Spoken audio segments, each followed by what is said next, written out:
Fascist Awami লীগের জায়গা বাংলাদেশে আগামী 7 বছরও হতে দেওয়া হবে না। এদেশের জনগণ হতে দেবে না। আওয়ামী লীগ খুনিদের দল, সন্ত্রাসীদের দল, ফ্যাসিস্টদের দল, হায়নাদের দল। মানুষ আওয়ামী লীগ করতে পারে না। আসসালামু আলাইকুম ওয়া রাহমাতুল্লাহি ওয়া বারাকাতুহু। আল্লাহ রাব্বুল আলামিনের শুকরিয়া আদায় করছি, যার একান্ত মেহেরবানিতে এই ধরনের উন্মুক্ত মাঠে দীর্ঘ 20 বছর পরে আমরা কর্মী সম্মেলনের আয়োজন করতে পেরেছি। সেই জন্য আল্লাহর শুকরিয়া আদায় করছি, আলহামদুলিল্লাহ। রাসূল করিম সাল্লাল্লাহু আলাইহি ওয়াসাল্লামের প্রতি দুরূদ ও সালাম বর্ষিত হোক, সাল্লাল্লাহু আলাইহি ওয়াসাল্লাম। সংগ্রামী ভাই বন্ধুগণ, 5ই আগস্টে ছাত্র জনতার ঐতিহাসিক গণবিপ্লবের পরে, গণ অভ্যুত্থানের পরে আমরা একটি নতুন বাংলাদেশ পেয়েছি। আমাদের এই প্রিয় মাতৃভূমি গুম, খুন, ধর্ষণ, জুলুম, নির্যাতন, রাহাজানি, হত্যা, মিথ্যা মামলা, আয়নাঘর, বিনা বিচারে হত্যাকাণ্ড এবং একটি বসবাসের অযোগ্য একটি ভূখণ্ডে পরিণত হয়েছিল বাংলাদেশ। দীর্ঘ দিনের আন্দোলন সংগ্রামের মধ্য দিয়ে 5ই আগস্টের গণঅভ্যুত্থানের পরে আমরা একটি নতুন বাংলাদেশ পেয়েছি। এদেশের রাজনৈতিক দল এবং আপামর সাধারণ জনগণকে নির্মমভাবে নিপীড়ন করা হয়েছিল, হত্যা করা হয়েছিল। শুধুমাত্র বাংলাদেশ জামাত ইসলামীর 11 জন শীর্ষ নেতাকে তথাকথিত ট্রাইব্যুনালের নামে মিথ্যা মামলা দিয়ে হত্যা করা হয়েছে, ফাঁসি দেওয়া হয়েছে, জেল এবং জেলের বাইরে নির্মম নিপীড়ন করে তাদেরকে হত্যা করা হয়েছে। জামাত এবং ইসলামী ছাত্র শিবিরের 5 শতাধিক নেতাকর্মীকে হত্যা করা হয়েছে। 18 বছরে 20,000-এর অধিক মিথ্যা মামলা দিয়ে লক্ষ লক্ষ নেতাকর্মীকে কারাগারে আবদ্ধ করে রাখা হয়েছিল। শুধু তাই নয়, এই 18 বছরে অধিকাংশ সময় প্রায় 13 বছর থেকে জামাত ইসলামীর কেন্দ্রীয় অফিস সহ ঢাকা মহানগরী অফিস এবং সারা দেশের জেলা, মহানগরী, উপজেলা, থানা আর ইউনিয়নের অফিসগুলোকে বন্ধ করে রাখা হয়েছিল। লক্ষ লক্ষ নেতাকর্মীকে ঘর ছাড়া করা হয়েছে, বাড়ি ছাড়া করা হয়েছে, চাকরি ছাড়া করা হয়েছে, ব্যবসা ছাড়া করা হয়েছে এবং তাদেরকে মানবেতর জীবন যাপন করতে বাধ্য করা হয়েছে। সংগ্রামী ভাই ও বন্ধুরা আমার, জুলুম নির্যাতন চালিয়ে ইসলামী আন্দোলনকে নিঃশেষ করা যায় না, এটা আবার নতুন করে প্রমাণিত হয়েছে। জামাত ইসলামী ছিল, জামাত ইসলামী আছে, জামাত ইসলামী থাকবে।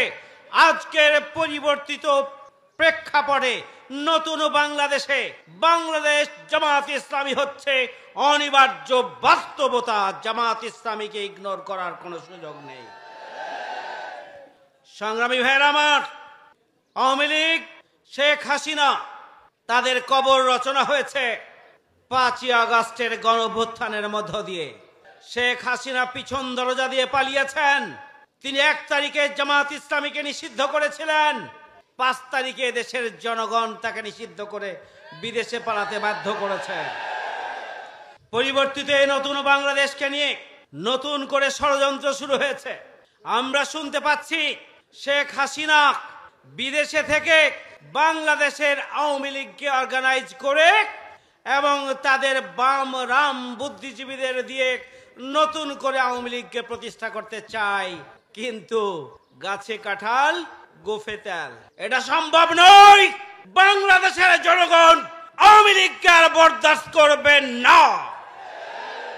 খুনি, ফ্যাসিস্ট আওয়ামী লীগের জায়গা বাংলাদেশে আগামী 7 বছরও হতে দেওয়া হবে না। এদেশের জনগণ হতে দেবে না। আওয়ামী লীগ খুনিদের দল, সন্ত্রাসীদের দল, ফ্যাসিস্টদের দল, হায়নাদের দল। মানুষ আওয়ামী লীগ করতে পারে না। সংগ্রামী ভাইয়ের আমার, বাংলাদেশকে নিয়ে একের পর এক ষড়যন্ত্র হচ্ছে। একটি সন্ত্রাসী গোষ্ঠী চট্টগ্রামে ওই শেখ হাসিনার ষড়যন্ত্র বাস্তবায়নের অংশ হিসাবে কোর্টে হামলা চালিয়ে আমাদের একজন দেশপ্রেমিক নাগরিক, একজন বিশিষ্ট নাগরিক আইনজীবীকে হত্যা করেছে। আমরা তার তীব্র নিন্দা এবং প্রতিবাদ জানাই। আমরা জানি ওই ফ্যাসিবাদী গোষ্ঠীর দেহ বাংলাদেশে এবং তাদের মাথা কোথায় আছে আমরা জানি। এদেশের জনগণ জানে। এই ফ্যাসিস্ট অপশক্তিকে জনগণ চিহ্নিত করেছে। আগামী দিনে কোন ষড়যন্ত্র তাদেরকে বাস্তবায়ন করতে দেওয়া হবে না। সংগ্রামী ভাইয়ের আমার, আজকে প্রয়োজন হচ্ছে ফ্যাসিবাদের দোসরদেরকে সরকার এবং রাষ্ট্রযন্ত্রের বিভিন্ন স্থানে যারা এখনো ঘাপটি মেরে বসে আছে তাদেরকে চিহ্নিত করে বিচারের আওতায় আনতে হবে।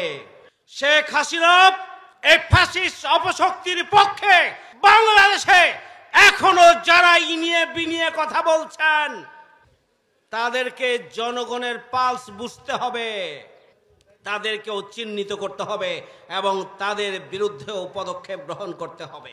সংগ্রামী ভাইয়ের আমার, আওয়ামী লীগ 15 বছরে গণতন্ত্র কাকে বলে, কত প্রকার কি কি জনগণকে ভুলিয়ে দিয়েছিল, নির্বাচনের নামে প্রহসন করেছিল, বারবার পিছন দরজা দিয়ে ক্ষমতায় আসার মাধ্যমে বাংলাদেশকে একটি করদ রাজ্যে পরিণত করার চক্রান্ত এবং ষড়যন্ত্র বাস্তবায়ন করেছিল। দীর্ঘদিন রাজনৈতিক দলগুলো আন্দোলনের সংগ্রাম করেও যখন এই ফ্যাসিস্ট অপশক্তির দাঁত ভাঙ্গা জবাব দিতে পারে নাই, তখন এদেশের ছাত্র জনতা এগিয়ে এসে বাংলাদেশকে হাসিনা মুক্ত করেছে। যেখানে আশ্রয় নিয়েছে সেখান থেকেই বাংলাদেশের বিরুদ্ধে গুলি চালাচ্ছে। আমরা পরিষ্কার করে বলতে চাই, আপনারা যুগের পর যুগ বাংলাদেশ নিয়ে আপনারা দাবার গুটি চালিয়েছেন, বাংলাদেশকে করদ রাজ্যে পরিণত করেছেন, বাংলাদেশকে মার্কেটে পরিণত করেছিলেন, বাংলাদেশের জনগণকে সেবা দাসে পরিণত করেছিলেন। আপনারা মনে করেছিলেন বাংলাদেশ আপনাদের প্রত্যেক সম্পত্তি, কিন্তু এদেশের জনগণ 5ই আগস্টের বিপ্লবের মধ্য দিয়ে তার পাল্টা জবাব দিয়েছে, আমরা কারো প্রত্যেক সম্পত্তি নই, আমরা কারো সেবাদাস নই, আমরা বাংলাদেশী, আমরা বাংলাদেশের জনগণ, আমরা দল মত জাতি ধর্ম বর্ণ নির্বিশেষে বাংলাদেশকে ঐক্যবদ্ধভাবে একটি সুখী সমৃদ্ধশালী নতুন উন্নয়নশীল বাংলাদেশ হিসাবে গড়ে তুলতে চাই। আমরা কারো দাদাগিরি বরদাস্ত করতে চাই না। এদেশের জনগণ কারো দাদাগিরি বরদাস্ত করতে চায় না, আগামী দিনে তা দেখতেও চায় না। সুতরাং বাংলাদেশের বিরুদ্ধে চক্রান্ত বন্ধ করুন। বাংলাদেশের বিরুদ্ধে চক্রান্তকারীদের সহযোগিতা করা থেকে দূরে থাকুন। একটি প্রতিবেশী রাষ্ট্র হিসাবে বাংলাদেশের জনগণকে স্বাধীনভাবে মতামতের ভিত্তিতে আগামী দিনে জনগণের সরকার প্রতিষ্ঠা করার মধ্য দিয়ে বাংলাদেশকে উন্নতির দ্বারপ্রান্তে এগিয়ে যাওয়ার জন্য নিজস্ব চিন্তা এবং দৃষ্টিভঙ্গি নিয়ে এগিয়ে যাওয়ার সুযোগ করে আপনাদের দিতে হবে। সংগ্রামী ভাই ও বন্ধুরা আমার, আজকে প্রয়োজন হচ্ছে জাতীয় ঐক্য।